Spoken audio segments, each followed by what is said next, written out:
So whenever you're ready, go for it. Hi everyone, welcome to Map Time Davis. Glad that you guys are still with us, coming down to the end of the quarter. Today we have Clancy McConnell, a GIS researcher in the Center for Regional Change, where he leads a team of 7 undergraduate GIS zoning analysts to build the California Zoning Atlas and study zoning patterns in rural and agricultural California. He's also a postdoc, a recent graduate of our geography program. Congratulations. In the Thorne Lab in the Environmental Science and Policy Department, he uses GIS to study climate risk for conifers and oaks to inform adaptive seed sourcing. And then as an extension of his dissertation research, he also uses GIS systems and analyses to develop new ways to study change in rivers and inform river restoration design. And then also joining in is one of his undergraduate interns at the Zoning Atlas, Cindy, who is a undergraduate in environmental science and management. Yeah, okay. And then I'll move to take away. Hello, everyone. Thank you for joining our workshop today. Today, we're going to be exploring the National Zoning Atlas. We're with the Center for Regional Change. I'm here representing my other Zoning Atlas analysts here. So I'm here with myself and Clancy, and we're going to go ahead and start. Please leave any questions for later today. Yeah.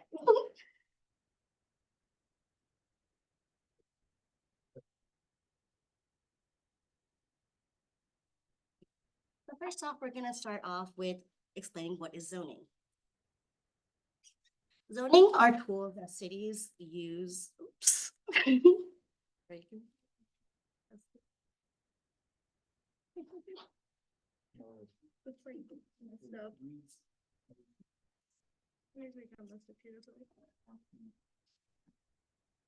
is the hardest part of your day. So click on this. There you go. Now you can, yeah, you can click use the buttons.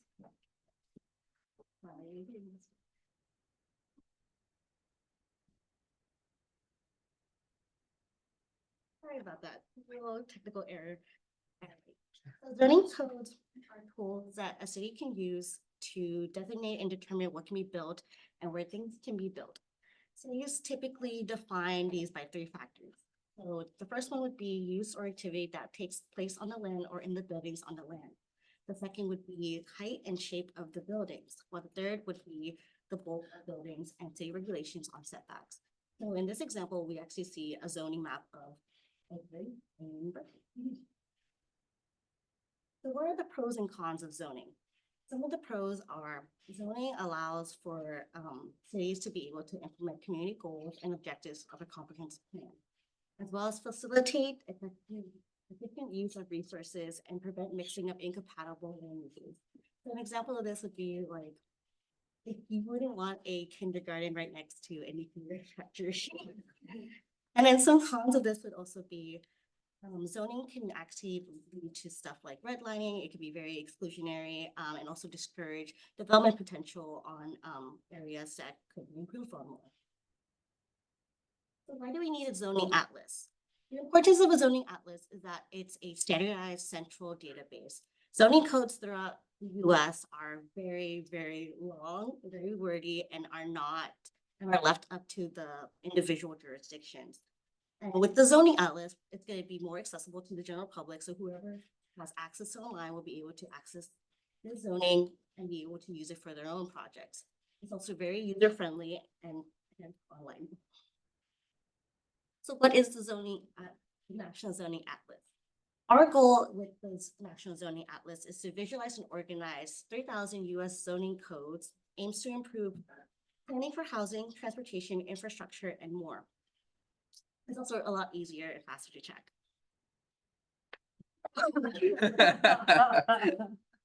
And I'm going to pass it off to Clancy.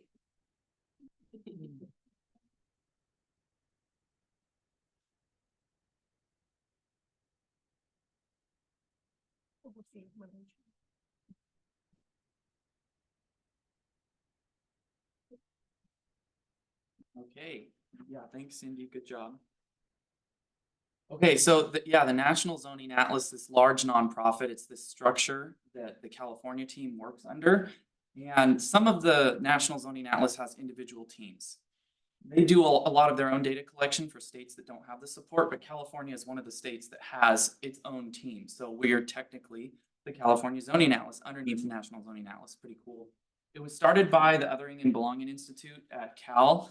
They started it early in 2021. They were doing some analysis for single family zoning, and then they hired the CRC to help them with some of their data collection. It's this enormous process, as you can imagine. I mean, over 500 jurisdictions in the state that we need to collect data for. It's a really big deal. And so they came to us for help. We've been working with them for a while. There are a lot of people involved. You know, it's the National Zoning Atlas, but it's getting the funding for that. So the Othering and Belonging Institute has to find funding. We came up with some of our own funding. So there's administrators involved, but a whole bunch of zoning analysts. So I want to really emphasize the bulk of the work here has been done by undergraduate, almost all of it has been done by undergraduate zoning analysts that have GIS expertise. They're getting skills, they're going on to jobs. One of our analysts, two of our analysts were recently hired by the National Zoning Atlas, which is pretty awesome. Others have gone on to jobs as environmental scientists doing GIS specialist work. So it's been a really valuable experience for the whole team. Cindy is one of 7 that are currently on the team. Technically 6 now. We have people graduating, and I'm sad to see them go. The National Zoning Atlas gives us a couple things. They give us a whole bunch of support, GIS, text support, a whole bunch of things. But the main thing that they provide is this methodology for data collection. And this is all in the how-to guide. We're now in 2.0. This is probably the 3rd or 4th major iteration of the how-to guide. It's a long 150, 200 page document outlining in great detail, as you can just see from a lot of the text on here, all the steps that you would need to take from the very beginning, from like, what are the places you might go to acquire funding? How should you set up your team? You know, what are the different pieces involved? How can you work with a university or local nonprofits? So from the very beginning, building the team, all the way through every single step. How do you contact a jurisdiction to get the data? What if they don't have the data? Then going through every individual step, how do you work with the GIS data in QGIS or in ArcGIS Pro, or maybe you want to automate it. So there are some steps for using Python and a couple other programming tips in there. So it's really involved, and it has to keep getting updated, not just because rules change, but more because we're finding ways to make things more efficient. And that's what this most recent how-to guide does. I actually haven't even reviewed the whole thing yet. I need to go and look at some of that. So when we look at the zoning text, the GIS data is actually a little bit more straightforward. The text is where the bulk of the work is. And by text, I mean this is where the law is written out in detail about what you're allowed to build, what Cindy was explaining, the bulk of the building, the ratio of the building to the area of the lot, the number of parking spaces, the setback, all of that is detailed in the zoning text. Major details here. This one actually looks pretty good. This is for Fresno County. They have a nice table organizing everything out for one of their districts, explaining what you're allowed to build there, what the setback is from like the side lot, the back, the front, minimum number of parking spaces. This one is so detailed, it says how much parcel coverage, you know, as a ratio the building can cover. That one was a PDF, but this slide shows MuniCode. MuniCode, there are a couple others, but MuniCode is the main one, where jurisdictions can catalog their zoning text in an online database. That's really all it is. And this is really neat. It's a little more powerful than just having PDFs posted online, even if they're updated, because you can go on here in the upper left, and I can maybe move my mouse. I don't know if that's not going to show my mouse, but if you look in the upper left, it says version, and you can actually use the drop-down menu and choose the version of the zoning code you want to access. That's valuable because we have a lot of issues doing this project, and one of those is that things are constantly updated, and they're updated at different levels, right? We're working with attribute data, which is the written out law. Then we're working with maps, PDF maps. We're also working with GIS files. So 3 different types of data. They're not all updated at the same time. So if you get a new version of the zoning text, this one says October 23rd, 2023. But if the GIS data that you have and the zoning PDF are maybe for an earlier date, maybe they're for 2020, well, you know, if you have this text, it doesn't match the GIS data that you have, it doesn't have any kind of geographic reference for a map that you can use to digitize. In that case, we're allowed to use an older version of the text. it's not ideal, but we can go back to the 2020 version. So oftentimes we're having to play this game of figuring out how to match up the data with what's available, with a preference for the most recent. This is what a PDF zoning map might look like. So Cindy was showing some of the pros and cons of zoning, examples of like a European city versus an American city, how our type of zoning is encouraged sprawl. Anyway, this is what that would look like zoomed in for one city. This is in the Central Valley, Atwater. I think this is Stanislaus County, if I'm not correct. And anyway, you can see the number of parcels here is quite detailed. And it really helps us if we have the GIS data in advance. We don't always have that. And sometimes it's low quality, and sometimes it doesn't match the most recent version of what's available. So the GIS data might not match the zoning map. So in this case, the city of Colusa, they had GIS data, but it didn't even remotely match what was their most updated ordinance. We have to match that if we have the map available. So that's the city of Colusa zoning PDF map. My super hardcore GIS people will see we had to reproject this, turn the map frame a little bit. Anyway, reprojected this and digitize it. So there's a lot of work involved in some of these cases, even for small jurisdictions. Fortunately, we haven't had to digitize a big one yet. I think all the big cities and counties are on board with, what GIS even is. I will say this, we have had a few that have sent us maps that were like scanned from the 90s. So that's a little bit scary. You get like a scanned map from the 90s. You're like, I don't know what to do with this. Fortunately, every single jurisdiction we've touched so far in the state of California, we've been able to do, which is pretty great. And our team has touched about 20 or 30, 25 counties, something like that. So that's pretty great. All right, now I'm going to pass it back off to Cindy, and she'll explain like the detailed workflow, the structure that our team uses to collect data.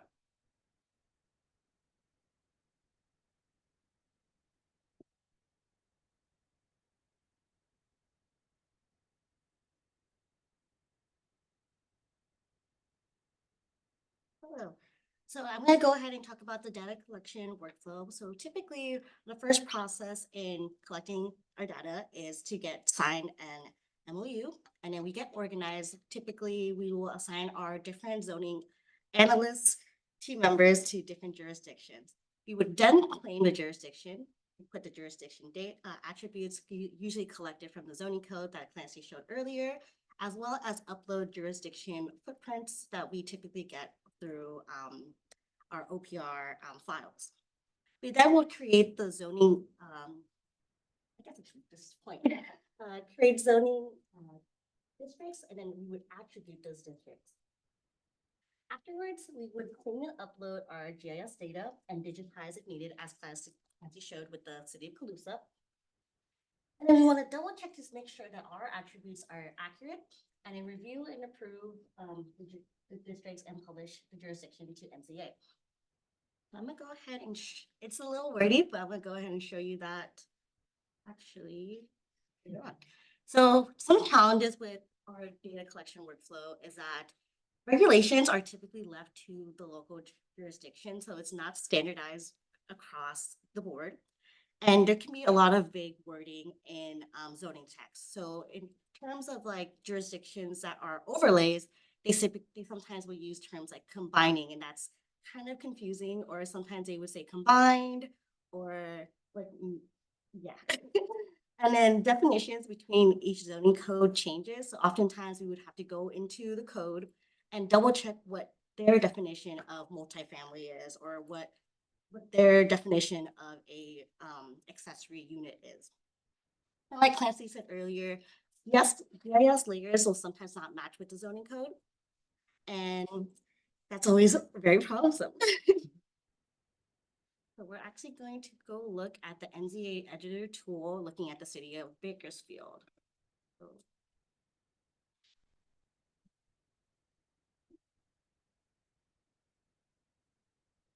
Do I need to open screen sharing again? Yeah.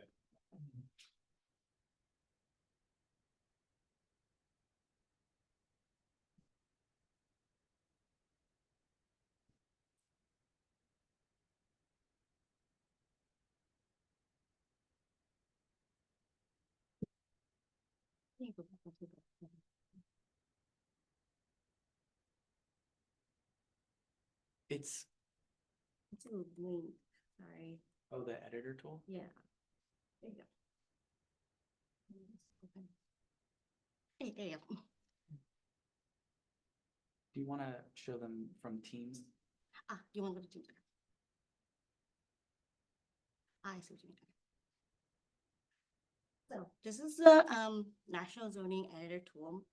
We're part of the California Zoning Atlas. You go to jurisdictions, filter by state, you're gonna say California, and then go ahead and look up Bakersfield.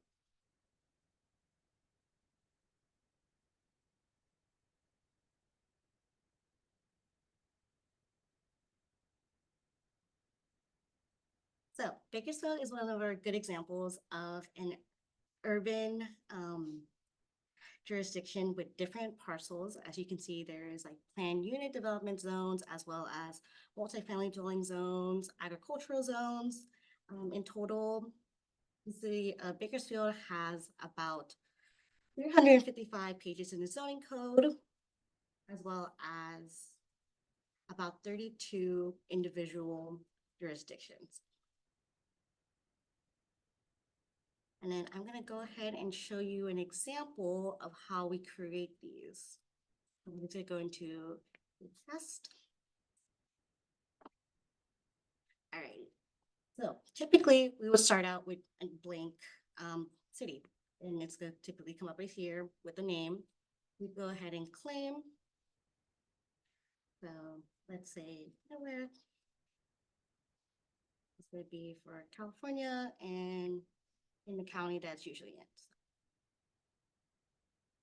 Typically, we wouldn't put in the jurisdiction footprint boundary. We put that in afterwards, as well as the districts, abbreviation and district names. But for now, we're just gonna put these and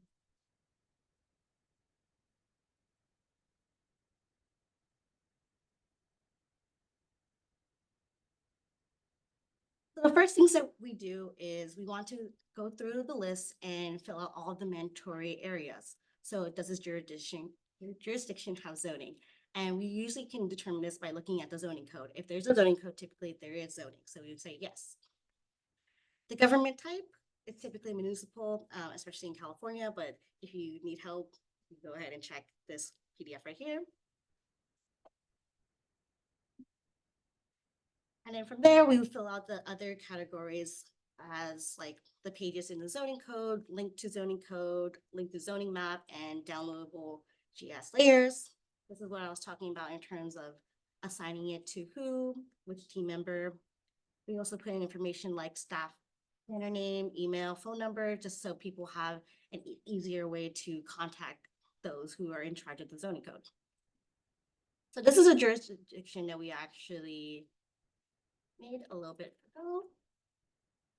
So from here, we would fill out, is this jurisdiction mapped? In this case, no, because we don't have an actual city, but is it mapped with extinct? This usually applies to in the GIS data if these jurisdictions are, if the GIS data is outdated, but it's no longer reflected in the code. So we would say that it is mapped, but it is extinct. And then whether or not it's overlaid and the type of zoning district. It would be primarily residential, mixed, non-residential, or overlay. We would also talk about whether or not it's affordable or elderly housing districts. From here, we want to fill out whether or not this jurisdiction is allowed 1 family treatments, 2 family treatments, 3 family, or 4. And as you can see, if it says yes, there are some other things that we can fill out.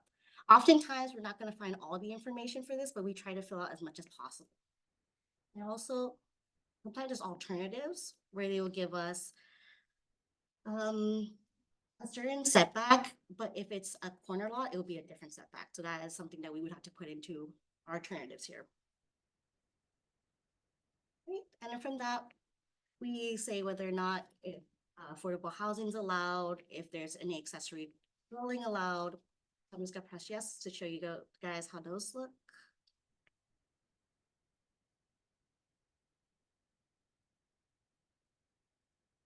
and whether or not it's a planned residential development. And then we would save changes. And once everything's done with that, we would typically go to import. We want to import our jurisdiction footprints. And that's typically done through our GIS Pro. And once we finish merging all the geospatial files, we would go ahead and put it in, like whatever file you have in and upload it. And as you can see, it will come out with this black outline for the boundaries. And when we're also uploading and importing the zoning district boundaries, it will come up with these nice little parcels that you see here. And I'm gonna go back to the presentation.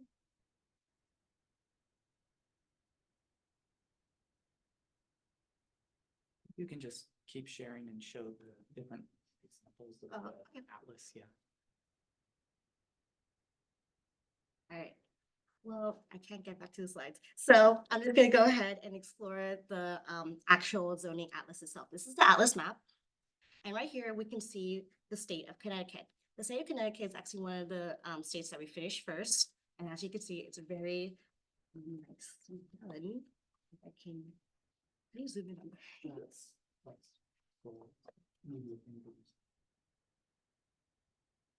Oh, wait, got it. There you go. Mhm.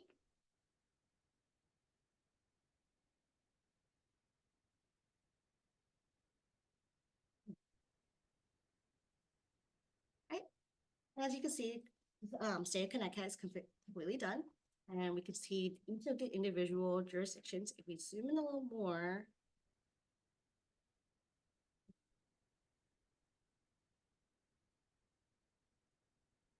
we can go ahead and see areas where it's primarily residential, mixed, non-residential. Select that.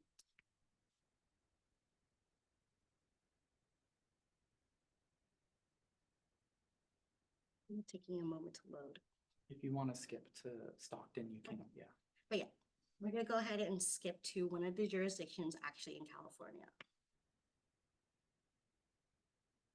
Right, so this is an example of Stockton, which is an urban area. And as you can see, there's a lot of urban sprawl across Stockton. It's filled with a lot of different jurisdiction types, such as low density residential, commercial, high density residential. But as you scroll out towards an area that's a little bit out of Stockton, you can see that it's primarily attributed as only agricultural. It's not nearly as dense as Stockton it is itself. And then here's another example. This is in Colorado. So GIS can get very tricky where we have these really weird parcels. So this is an example of mining parcels in Colorado. And as you can see, it's not neat at all. And this is gonna be very difficult to go through. So I think Jose pass it off to you now. Yeah, so.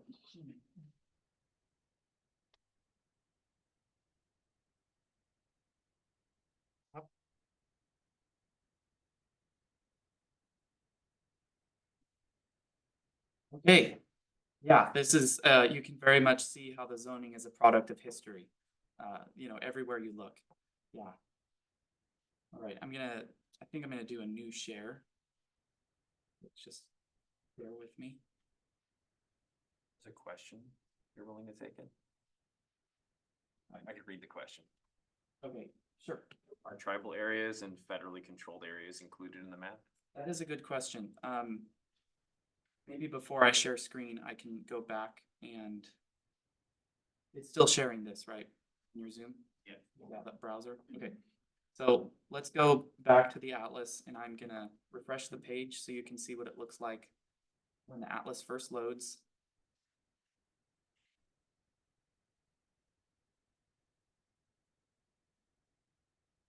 When the atlas loads, let's just zoom in a little bit to California. The NZA is a nonprofit. They have like probably the cheapest server possible, so it's very slow to get this to load. But let's just look at California. There's a lot of this green area. Green is, I don't know why they're all green, but they're all green. So there's water, tribal lands, and protected lands. And that can mean a lot of things. So if we just remove the water, that gets rid of some of this green.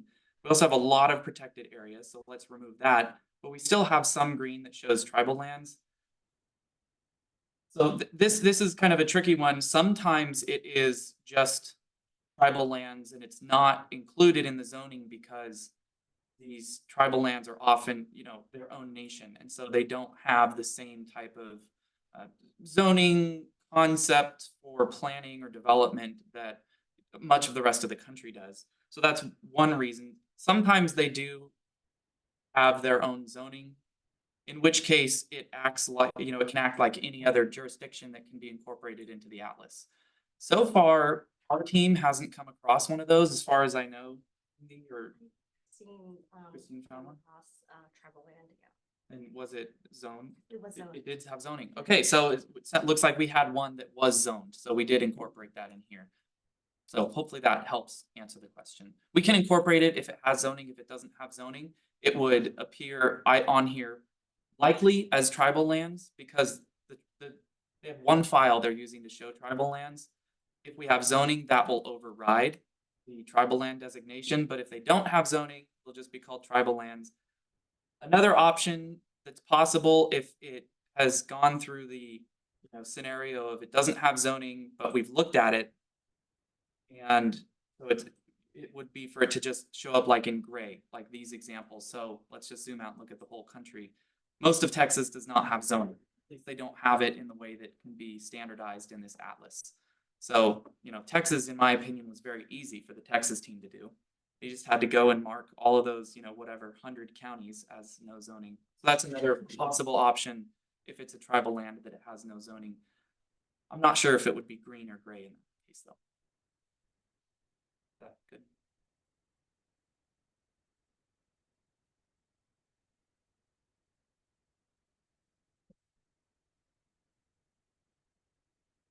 One more share. Doing share on PowerPoint. Complicated. Okay. Great. All right, so we left off showing you how we do all of our workflow, how we get everything done. Once everything has been collected by the analysts, I get the very easy job, and they've already looked at it. I just go in and I review it one last time, I publish it, and I get I get all of the dopamine from clicking that button and it showing up on our beautiful map. So you saw we have those 16 counties already done in California. Yeah, really cool. We're like on the cusp of finishing 3 or 4 more, and we're gonna have another 12 beyond that that'll be finished in the next month. By June 30th. We're gonna publish about 70% of the state done. So that said, what's the point of all this?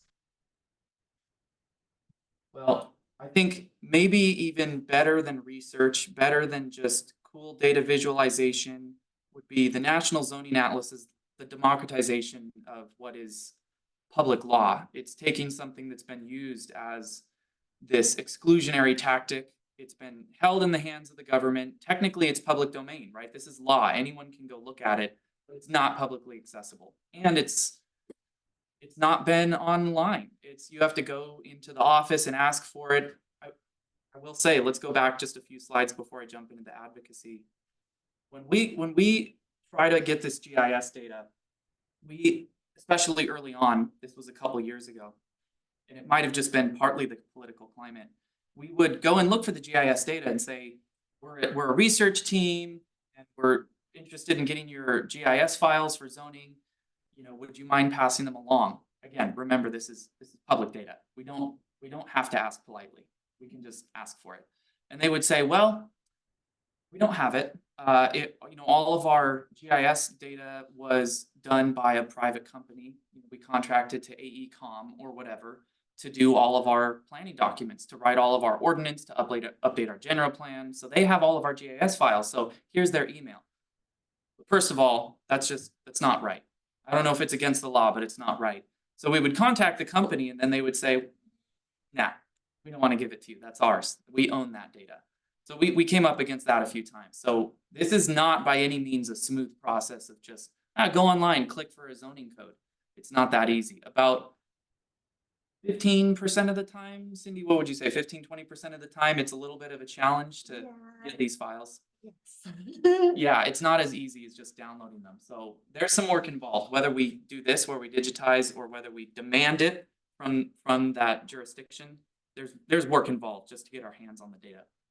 Once we have it in the tool, it's really powerful. We only saw about 3 states across the country that are completely done. So you'd think, well, it really needs to be the whole state to make it worth it, or we really need to have this whole region done to make, or we need the whole country done to really make this have an effect. Nay. So it's pretty awesome. Not only are we getting a lot of national attention, but the National Zoning Atlas has been used in over a half dozen states to change state zoning law, to literally change state zoning law to reduce limits for single-family housing, to reduce limits on ADUs, to allow more development on non-residential parcels for residential development. Montana, Tennessee, Connecticut, Rhode Island, Vermont, California might be next.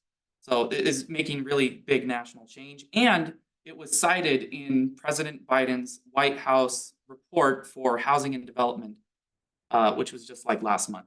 So that's pretty awesome, pretty big deal here. And we really want that to happen in California because, well, for a million reasons. If no other reason, then we really need a little bit more housing here, right?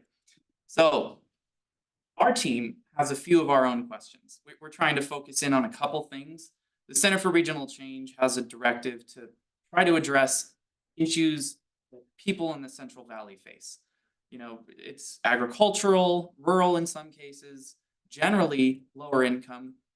That's kind of our primary region of focus. We also try to generally serve rural and agricultural California across the board. So those are the areas that we're focusing on. The Othering and Belonging Institute, our partner, actually primarily focuses on urban areas. So we have kind of a nice balance there. We have a few questions we're asking in this research paper I'm working on with a couple of our zoning analysts, which is kind of trying to look at and compare differences in zoning patterns between incorporated and unincorporated areas. So you saw how Stockton compares to unincorporated San Joaquin County. The zoning patterns are a lot different. We're also using parcel data and overlaying that with, which you would think, you know, parcel data and districts are not the same. You can have a district that covers hundreds of parcels. So we're overlaying the parcel data with district data, try to identify, is there some pattern with the size of the parcel and the ratio of the different broad zoning district types? And there definitely is. And I'll show you an example of that in a second. We're also looking at like what's actually land cover as agricultural. We want to protect agricultural areas. There's this big push to make all single family zoning available for multifamily development or that kind of thing. If anyone who knows anything about development in the Sacramento area knows that we have a lot of sprawl here, and we have sprawl that is primarily occurring on, you know, brownfield agricultural lands. We don't want that to happen, you know, piecemeal across the board. So again, I'm not advocating for a restriction on that. We can simultaneously advocate for more housing and more development restrictions on specific districts, but not all districts, because we want to protect prime farmland and working lands. So that's kind of the direction that we're going, and by pulling out some of these patterns, we can address that. And then also comparing how these patterns differ between Central Valley counties like San Joaquin and Fresno. You saw those published in the atlas, and Lake and Mendocino County, which are on the north coast, and those are a little bit more rural and they have very little agricultural. We do see right off the bat, this is not a great table. It's super preliminary. I just threw this in here last second, but the main point here for these four lower ones, so just major differences in the proportion of land that is large parcel versus small parcel. Large parcels are primarily agricultural. So like multifamily, not a big surprise, but we definitely see a difference in the proportion that is large parcel. So almost all of our multifamily is on small parcels. So maybe that's a way that we can address that, is make some more of our small parcel areas there in cities available to multifamily development. This is just showing that table, but overlaid on the map. The light, it's a little hard to see on the screen. The light blue is everything that's these large parcels, 20 acres, zoned single family. All of the blue is small parcels, zoned single family. So it's kind of weird, right? We have these small parcels, single family that sort of forms this urban fringe, these suburbs, right? And then we have all of this agricultural around it. So, single family, yeah, we want to address that, but we don't necessarily want people to be developing in this urban fringe area. We want denser development in the urban core. So maybe we can make more areas in the urban core available to mixed and multifamily. Non-residential, make some of that more available to development as well, because that's primarily in the urban core. I think I'll skip over these two. This is just large and small parcels, so it doesn't actually contain zoning data. And this is just the single family zoning analysis. Again, hard to see with these pastel colors, but all of this is single family around the urban core of Fresno. Okay, so we have an option now for Q&A, I think, before we jump to prompted discussion questions. So I'll open it up for Q&A, just a little meditation, all of that. Yes. Thank you for the presentation. And my first question is, okay,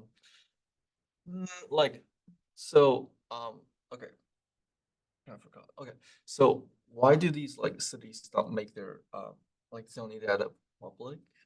Is there because there's some business interest for the private contract companies, or is there any imperative against making data public? Well, that's a very good question. The question was is there a reason that it's not, that these jurisdictions, that it's not easily publicly available? Well, let's just say you're referring to any part of it, whether it's the GIS data or the text. I mean, it's law that it's supposed to be available. So technically, they have to make it available. As far as why they would try to restrict access or just make it hard to access, whether it's the text itself or the GIS data, I haven't felt, in my experience with this project over these 18 months, I haven't felt any sort of malicious intent from any of these city officials. It's sort of like this big clumsy hand of government that they're generally not, especially these small jurisdictions with very small resources. That's why they contract out. They don't have a GIS person. They don't even have a planner, right? These small cities that just have they have a mayor and a secretary. I mean, that's like their whole city right there. That's their whole city staff. So often they don't have the resources. So that can be certainly one reason. That said, I mean, I'm not going to make a statement that these jurisdictions that have less available data are trying to promote more business interest or that they're corrupt. But there are motivations to make data available only to certain people. And as far as the National Zoning Atlas is concerned, there have been questions asked by state leaders and that sort of thing. Who is going to get this data when it's all done? As of right now, the National Zoning Atlas data, everything that you see online, is technically not available for download yet. I keep hearing from the national team that it will be made available soon, but I've been hearing that for 6 months. So there's still a little bit of nervousness on the state leaders, the people like us that are interested in research and advocacy, that are a little bit worried, and the national team is too, but they're just a little bit worried that as we get into this phase where it's hard to continue funding this national effort, that they might start accepting money from large-scale developers that would have a huge interest in getting access to this data to try to, on a state or national level, develop GIS prioritization tools and overlays to prioritize areas for development and purchase. So that's just one little rabbit hole that this could go down. But I think by and large in California, what we've primarily seen the resistance from is just that these companies think they own the data and they don't, and that have to contract out. So it's just a little bit of a battle there. But so far we've been able to get, like I said, everything that we've tried to do, we've been able to do, all 150 jurisdictions. So I see there's a lot going on in the chat. So there's a question from the online folks asking, can you say more about how the Center for Regional Change is using or wants to use the National Zoning Atlas for advocacy? That's a good question. We don't have plans yet for how we're gonna use it for advocacy. I am not, the only extent to which I'm involved in the Center for Regional Change is as a GIS researcher. So I'm not as integrated in the community engagement portion, unfortunately, but we do have staff that are involved in that component of it.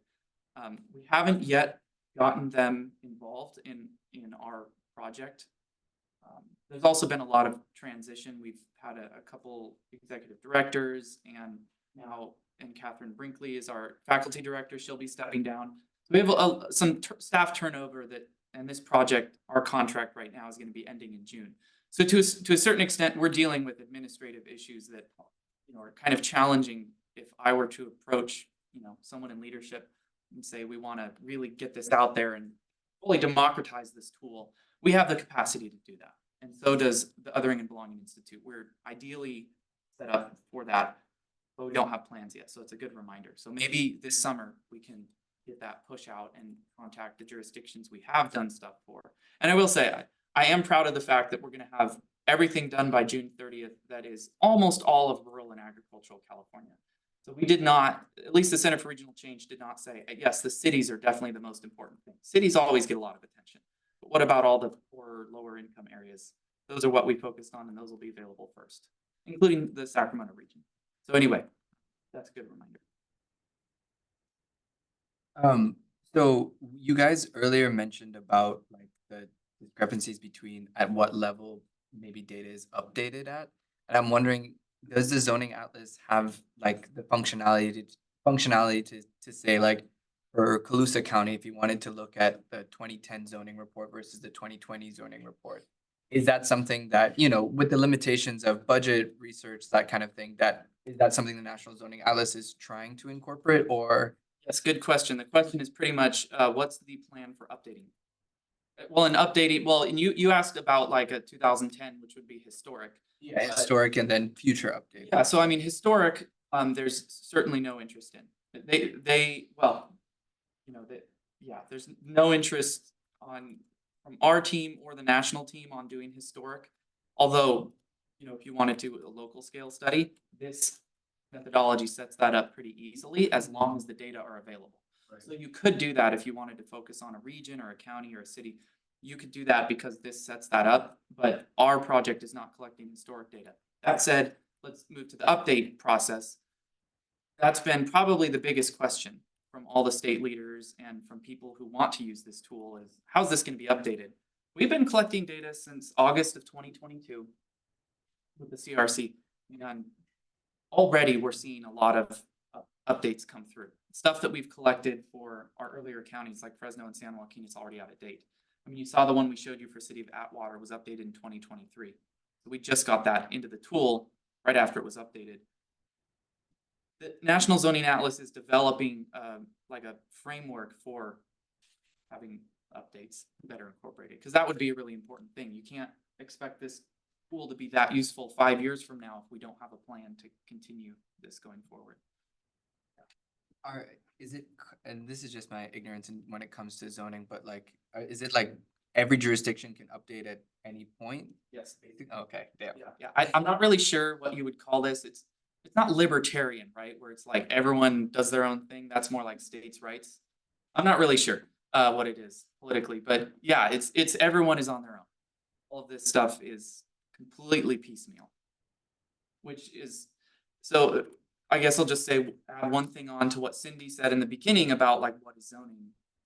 There's zoning ordinances. There are also like building ordinances, which, you know, stipulate how you're supposed to build a building. You know, an inspector comes by to look at all the electrical and the way the building's built. The state has standards for that. And so jurisdictions can come in and they can make things stricter than that if they want, but they can't make it less strict. So there's sort of this base level of law of how things are supposed to be done. And I think the state could do something like that, where they come in and say, it would be hard to do. Again, it's one of those things that like, it'd be nice if we all did things a certain way. Like if we all across the world drove on the same side of the road. Wouldn't that be so much better? But we don't. So anyway, maybe the state could do something like that.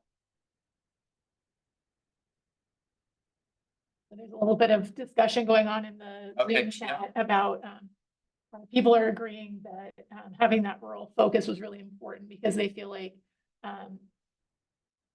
it's an equity issue and that, you know, the areas that don't have planning and zoning staff often don't get included. And so they were just discussing that I think that that's really important that you guys made sure that the rural areas are included as well as the cities. Yes, definitely. And if we have time, and I can go back and look at the map, the counties that will not be done by June 30th, as far as I know, is pretty much, well, it includes a little bit of the Bay Area, down the Central Coast, except for Monterey. Monterey will be on there. And then Southern California, like Ventura, LA, Orange. San Diego is done but not uploaded, and Imperial, San Bernardino. Those counties are not done yet. And there's not yet funding to do them. LA County has as many jurisdictions in it as all of the jurisdictions my team has done so far. Just one county. Crazy. So that county alone, we've thought about strategies on how to do this. Maybe we've been very efficient. You know, we've done, I don't know the exact number, but the CRC has done the work we've done to cover, and let's just say through June 30th, for probably somewhere south of $150,000, we've done 70% of the state. So we don't need that much money. You know, one jurisdiction could just, you know, if they were a little bit more efficient, could pay us to finish the project. But it's hard to get that funding. So we've thought about approaching like city of LA or San Francisco or somewhere that there's a lot of work to do, especially LA County, to try to give us a little money and finish those areas where it's just a huge amount of work for not that much land coverage. I guess it's just kind of like a final question. If I was a researcher interested in sort of like using zoning atlas work that you guys have done, since it's not readily available for download, is there, you know, a recommended way that researchers have interacted and sort of use that data just as like a stepping stone for folks who are interested? It's a good question. So like, how can you get access to our data, the California Zoning Atlas? Well, you can certainly contact any team because they own all the data that they've collected. I mean, I mean that in, you know, a general sense, just that they pretty much own it. They operate it. The raw data is, of course, in the hands of the jurisdictions, but the CRC wants research to happen. And so it's a simple matter, I'm sure, of just signing an MOU and that kind of thing to get access to the data. The same thing with the Othering and Belonging Institute. We've been very collegial with each other. So far, we haven't had outside interest, but that's because we haven't had that much data yet to make like a meaningful impact. But if you just, well, with the data that's going to be published by June 30th, you could look at an entire swaths of California pretty easily. I'll ask you later. Oh, okay.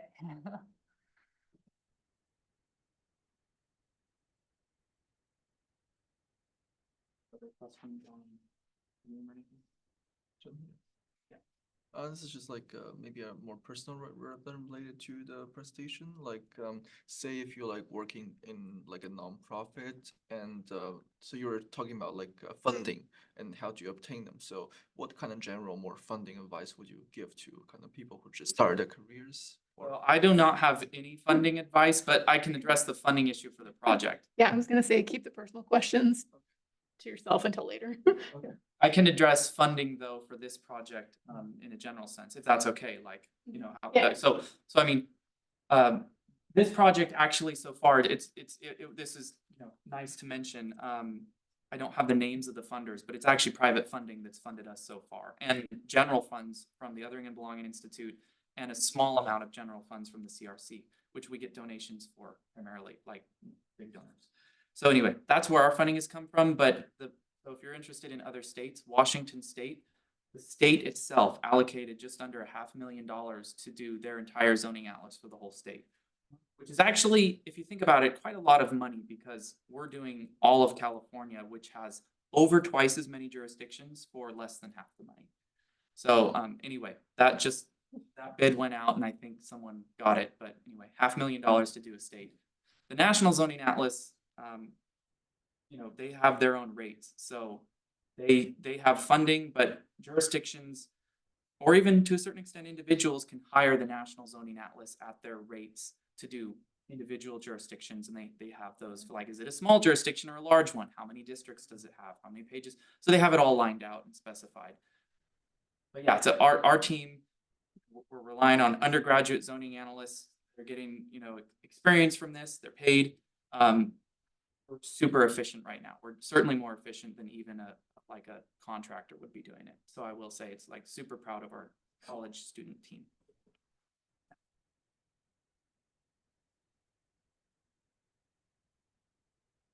Any technical questions? Actually, yeah, I had one about the digitizing, because there's so many, like, do you all automate that, or like, how do you? Because all I know is like simple step of like actually going through each one hand by hand. So I just wondering how you do that at such a scale. Have you done digitizing yet for this? No, you haven't. Okay, I'll answer it. The digitizing is very time intensive, but we've only had to do, I think, 3 or 4 out of 100 and something, which is great. And they're small ones like Calusa. It is not automated. There is a new tool out in QGIS. Oh, no, I think I passed it. Well, anyway, we can look at this. There's a new tool out in QGIS that it's like an AI tool that will digitize and like you have to start it. You make like 3 or 4 points, and then it's like, oh, I get what you're doing, and then it keeps drawing it for you. It's not very good, and it's especially bad with complicated things like this where you have, well, let's go back to Atwater, where you have not just lots of parcels, but you have the color changing. So we're not digitizing parcels. We're digitizing the zoning district boundaries, which this one doesn't have. This is combined parcel and zoning district, if that makes sense. Whereas Calusa is just the zoning districts. There's no parcels on this map. So this shows parcels underneath. I'm not actually sure why. I think maybe she used a different map. But if you're just looking at this one, she just had to draw the lines. It doesn't draw it very well, especially when you have lines crossing over each other. Like it goes with the color of the line and the width of it. So it'll say this is a black line. And then if you have a blue line going this way, it's like, and then it will start drawing that. I found it to be a waste of time for my application so far. And in my other digitizing project where we're digitizing species range maps, but I'm hoping it will be good. That's a good question. You can't use something like, you know, vectorized raster because it has all the extra lines and you just want the outside. So it's actually more time to clean out the garbage than it is to just. Yes, that's correct. And vectorized raster, I mean, there's so many little like things on these maps, like the labels, and then you have Atwater has it.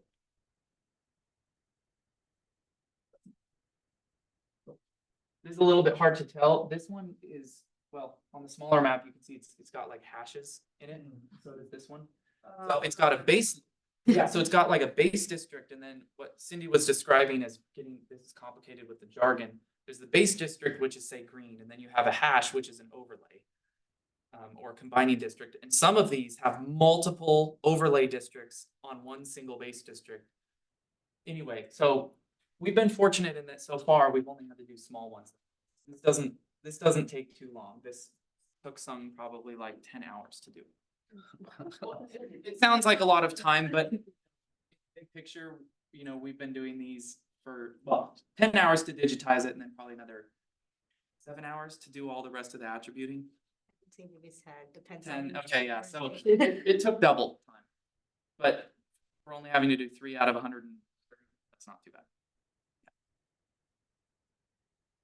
That's like 1 week with a podcast. Come in between, yeah, no. See, that's about on par with what we do for the ABA project as well. So it, yeah, hand digitizing takes a long time. It does. I will say I have 4 digitizing analysts in my postdoc, and one of them is really good at Python.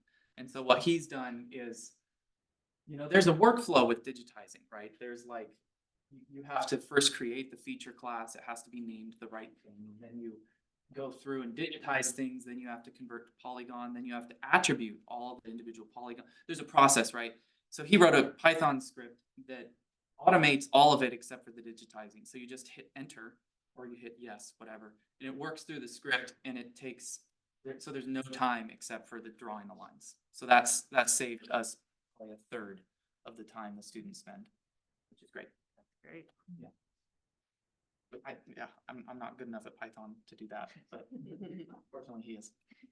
That's teamwork right there. Yeah, that's job security.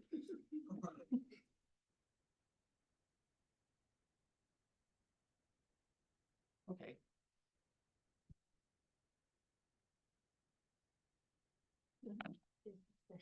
Oh, yes, we do have some discussion questions that we can throw up here if anyone is interested. Yeah.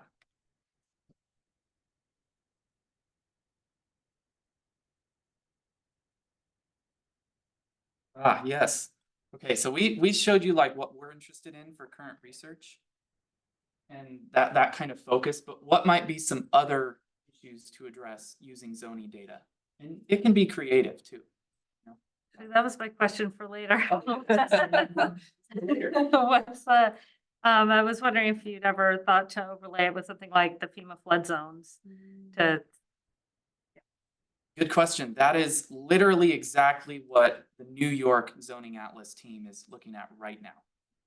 Yes. I don't know all of their research questions, but they have a blurb about it on the NZA website on the research page. So zoningatlas.org/research. And they're, I'm sure, looking at what zones are most vulnerable and how many people live there and that kind of thing. Great question. Online, Marissa mentions, I'd like to use it to test the impact of allowing tribal housing in protected areas. Also a great question. The other project going on in my postdoc lab, which I work with Jim Thorne. A lot of people know Jim, GIS guy. He's working on 2 UCOP climate adaptation grants, and one of them is with Beth Rose Middleton, who studies a lot of things on tribal lands, and she is, her and Jim are looking at this kind of exact thing, specifically on tribal lands, but like how to change housing development on tribal lands, and certainly zoning could come in some of those areas. Any other ideas? We have other questions. I think as a coastal person, I think about like sea level rise and inundation areas, especially like king tide impacted areas. And that kind of goes along with Naomi's flooding question, but specifically like the ocean getting at you instead of rivers and things. Yes, definitely. Sea level rise, big issue in the Bay Area and Delta. Yeah. We're not ever sure which day all the levees are going to fail. It's just like, oh, yeah, is that going to happen? Nice positive note. Maybe it won't, but they're not doing a lot right now to fix it. well, they will. Okay, well, we have a couple other questions. Research questions. Any other kind of research ideas? Kind of related to the last one.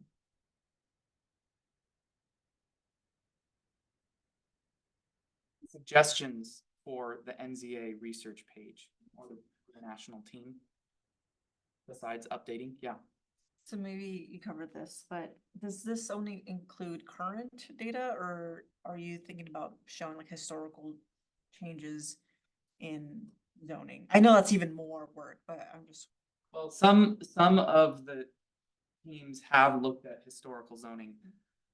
Wish I saved the post, but at the very beginning of this, when Cindy was talking about this slide. So this map, these were all red lines. They're red, but they were red line stones. And anyway, there's been data used, not from the California Zoning Atlas, unfortunately, but they had to go collect the data from Oakland itself. And they showed how this zoning changed over time and how it was originally actually a little more open, and then redline and people were excluded, and then it became this huge issue with crime and gentrification, and even in the last few years, a whole bunch of homelessness as a result of policies that were made in the first half of the 1900s, zoning policies. So it's been looked at the small scale, but not at the national scale. But I will make that suggestion to Diana, who runs the research section of the National Zoning Atlas, that maybe if a team is looking for something to do, look specifically at historic changes to zoning, because we have the methodology, we're set up to do it.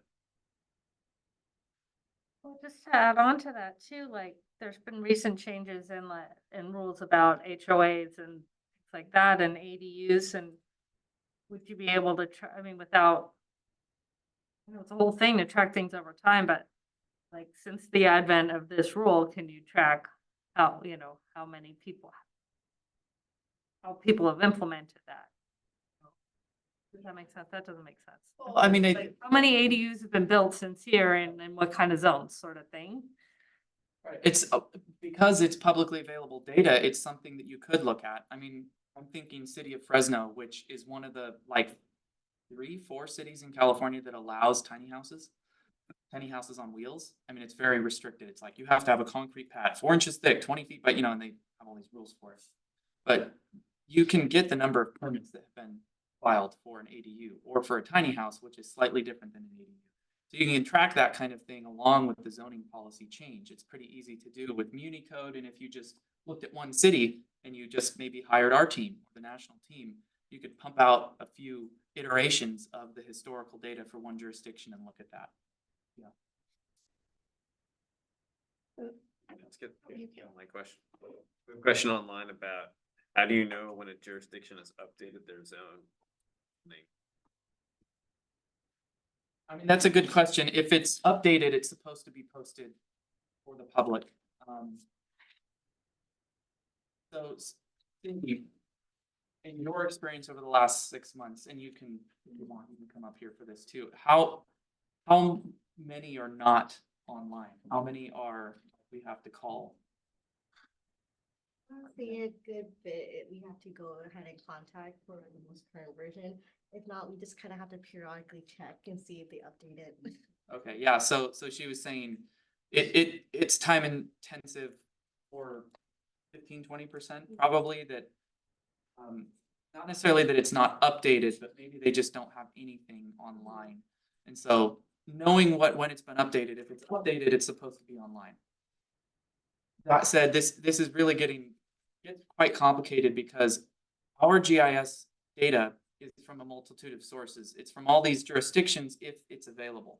And if it's not, then we have a data set that was collected by the Governor's Office of Planning and Research, but it began in 2017 and ended in 2021, and we got access in 2022, which means a lot of this data is already outdated. So we go and collect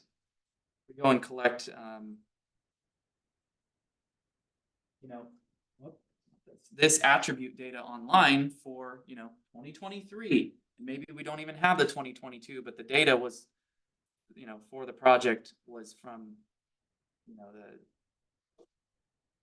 collected in 2018, so it doesn't match this. In which case, then even though we have a copy of the GIS data, we then have to contact the jurisdiction, wait for them to get back to us, and then hope that they get back to us soon. And I think the question online that was really asking about, you already have some of these jurisdictions. How are you going to track when they publish a new? How are you going to know that they published a new one? So our team right now is the TRC and the OBR are just focused on getting a map created. We don't have a plan for updating because updating is, as you can imagine, as much work as doing the original pretty much. I mean, we have to go in and check every single thing unless they outline what's been updated. So this tool, Muni Code, can show you changes.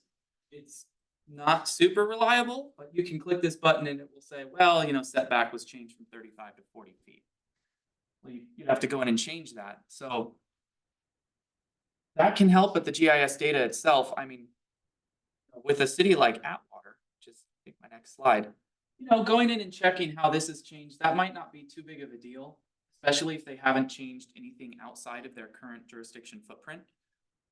Maybe they haven't changed anything, but often they're like annexing new land. So then maybe they take on this whole subdivision in the upper right.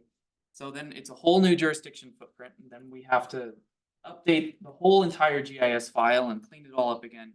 So I'm going to guess that it's probably going to be 80 to 90% of the work to update that it is to do the original project. There's no plan in place for how often that's going to be, unfortunately. I think personally, I see the main value in this is just getting everything on there And then if we can start enacting some large scale plans, we can worry about updating, down the road. And just, there needs to be a toolbar on our zoning page. I think we've shown you here somewhere.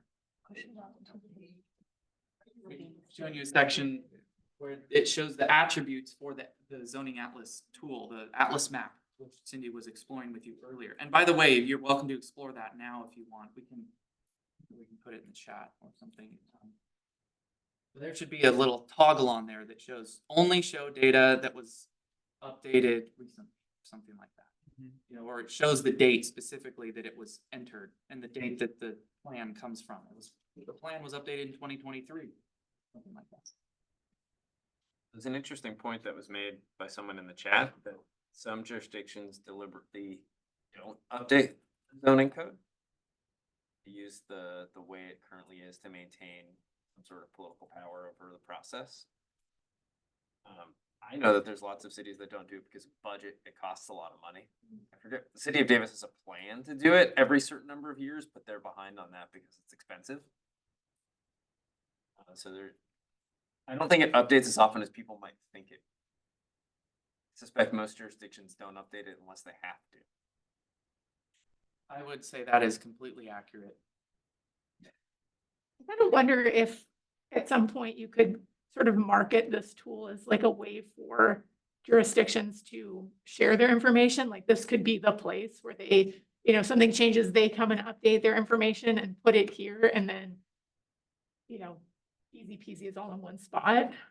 Do you think that might I very much like that idea. be pie in the Yeah. sky? Yes, I mean, so for it to go from an atlas map to a database of all of the zoning codes, certainly, if not that, if everything is still in Muni code, certainly, I think I see a nice transition for the way that they currently have their GIS data, which is like a third of them or more have it as an interactive tool, say. So they have an interactive GIS page that's an online GIS, like Google Maps or whatever.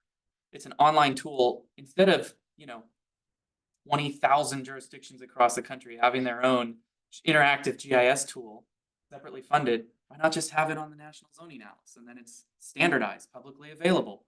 I mean, and who cares? You can have your own districts named, but it all is at least coded and standardized for us to see. Yeah, that's a good idea. Maybe they could start marketing it that way and get funding that way, because if they said, well, we're the National Zoning Atlas, we will maintain everything for you for $10,000 a year or whatever, and then That's cheap for a lot of places. I don't know how much it costs, but you know what I mean? Like, yeah, that's a good idea. Is there a crosswalk somewhere as you're building this? Is there a crosswalk from here's your crazy zoning code that's 5 paragraphs long to the attribute that's going to be there? Cindy, you've been doing most of this. Do you want to address it? Well, the question is like how does the process of coding work, pretty much? Like, how are you saying this fits into this category, right? Yeah, and then are you preserving that information for potentially the next time around, like building a database of that? Well, let's address the first part first, how it's standardized, and then we can get to the Okay. yeah, the notes. Yeah. So typically when we're doing attributing, we want to convert any measures of square feet into acres. So typically what we do, we go onto like a converter and try to convert it to standardize it that way. And then we typically refer back to the how-to guide. My little button doesn't work, but yeah. We often refer to this for any questions that we might have in terms of like how to, standardize it. So like in terms of like setbacks, sometimes they will say like interior side or corner lot or like stuff like that. I was like, can you repeat the question one more time so I can like? No, I was just wondering if you're kind of, because you talked about this is an idea, you said database, and I thought like as you're doing this, are you storing that so you can do it again? I don't know. How do you enter the notes, or let's say you do alternatives? So on the actual editor itself, it'll have a portion where you can put in notes, so it'll be like visible in Atlas and then hidden in Atlas.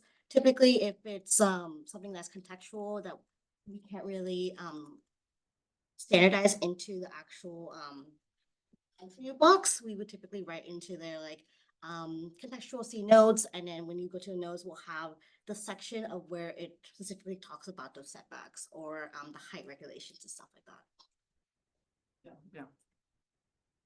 And as, I think I just stand here, so as far as the question for like going forward, it's all of the important things are noted in the notes section on the editor tool that she was showing you, where she walked you through, this is how we claim a jurisdiction and enter the information. There's all of those drop downs. Then there's sections where you enter the numbers, like she was showing you, and convert to acres and everything. Then there is the notes. But as far as all of the detailed instructions on, like, for example, it's actually still, I don't even know how this is still, but it's still an ongoing discussion between kind of a point about what is agricultural. Is it primarily residential or is it mixed with residential? I personally think it's mixed with residential because you can put a single family house on it, but it's primarily agricultural. So it's like, yeah, people live there, but it's supposed to be for this other reason mainly.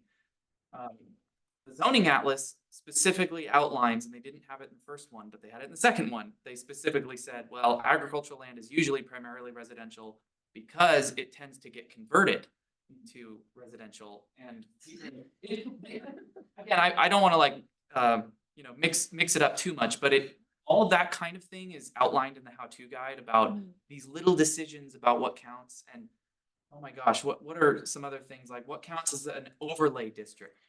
Sometimes we have districts, an overlay, in my mind, again, I think I'm logical, but I don't know anything apparently. An overlay district would be like, there's a base district and then overlay has additional regulations on it. But that's not what a lot of these jurisdictions consider an overlay. They'll call an overlay what is actually really a base district. So there's no base district, there's just an overlay. So, but it's an overlay in other places. Like unzoned in one parcel and an overlay on it, but then it's an overlay in other parcels too. So it's totally like, there are rules about all that kind of thing. It's very detailed. Can you think of any other examples, like ADUs or something? Not that I can think of right now. Yeah. Thank you. That's really interesting. So we have a couple of questions online, I think are more aligned with research-oriented questions, things that you could ask or do with the data. One of them was about military base redevelopment, and the other one is about zoning as it relates to homelessness. The one question said military base redevelopment, rezoning to convert to residential. So convert like military stuff to residential. I mean, that's certainly interesting. I would say, and Cindy, you can chime in on this too. So military bases kind of interesting because they're federal, and we have seen in a lot of the jurisdictions what's called like public or some kind of public facility or a school, institutional. So we have these kinds of categories that say that are usually local, right? They're usually like, this is the county office or the city office, this is a school or a park. But you can also have that kind of thing for federal land. I don't know how it applies to military bases, but it gets a little bit weird where you have zoning on land that's not run by technically a jurisdiction. So some of the land, and I'm just thinking like Clancy County that starts to get up into the forest of the Coast Range, there is zoning on some of this land that's federal land. So anyway. I would just like to add that sometimes for these areas that are like military bases, they sometimes would like to zone them as like historic preserves. So like they don't necessarily convert it to anything, they just leave it as like something for preservation. Next question.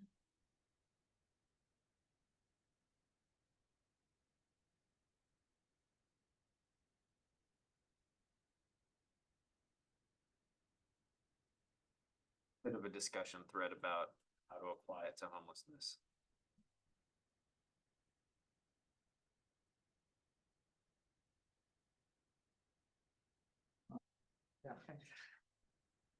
I guess maybe we could phrase it as, have you ever seen somebody put in the zoning regulations that camping bans are specific to certain zones? Haven't seen any reference to camping.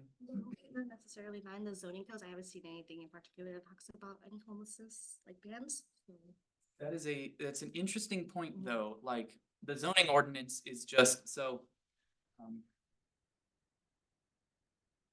Let me go back to this. So let's just look at this for a second on the left-hand side. This is Title 17. Well, there are like 30 titles. This is the general plan or just the city code. It's called different things. Title 17, so there are these, 23, 24, 25, 30 other titles that specify what you can do and can't do in the city. So the zoning ordinance is really only one part of that, and it's that's a good question. Like, we get into the idea of what's the purpose of zoning. It's telling you what you can and can't do on land. But then in another area of the code that talks about, activities that are allowed in like public spaces versus private spaces and the general, well, maybe this isn't a great example, but like, let's just say like a chicken coop. Yeah. People love to have chickens. I want chickens. And sometimes that kind of thing is mentioned in the zoning code, like you're allowed to have these types of animals on this type of lot. Sometimes there's no mention of animals, but that might be mentioned in another part of the code. So we get into that question of like, they're banning homelessness, are they doing it in the zoning code or are they doing it somewhere else? I think what I can add to that is that within the zoning code, typically there is permitted uses, conditional uses, and then like restricted uses. And as Clancy was saying, like for some of them, they say like, this is how many like pets you can have.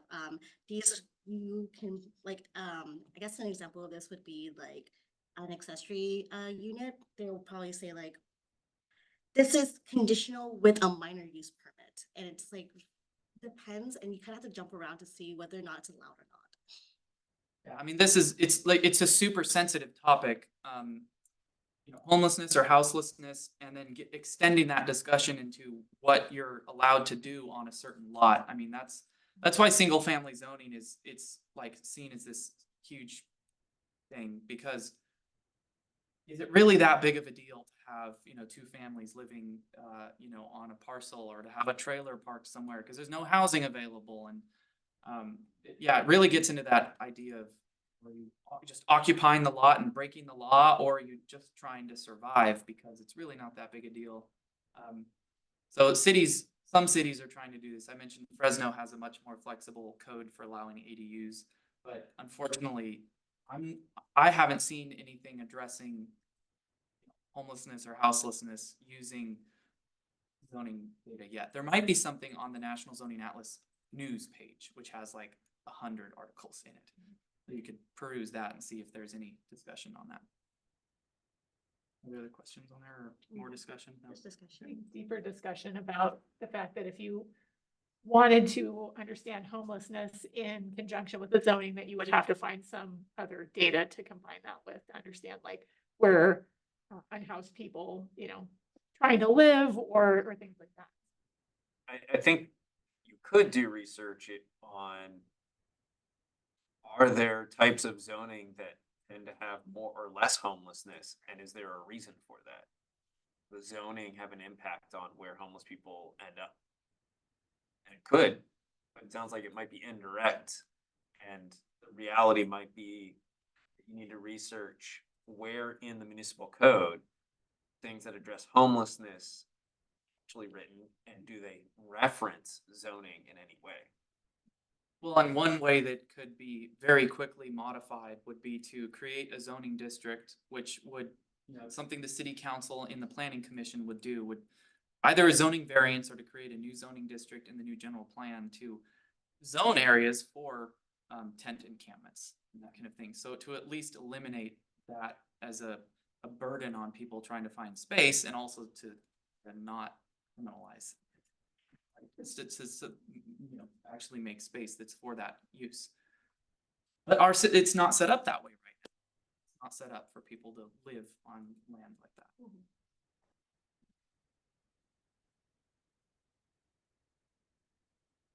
All right, well, that was a good, nice discussion. Yeah, thanks, everyone.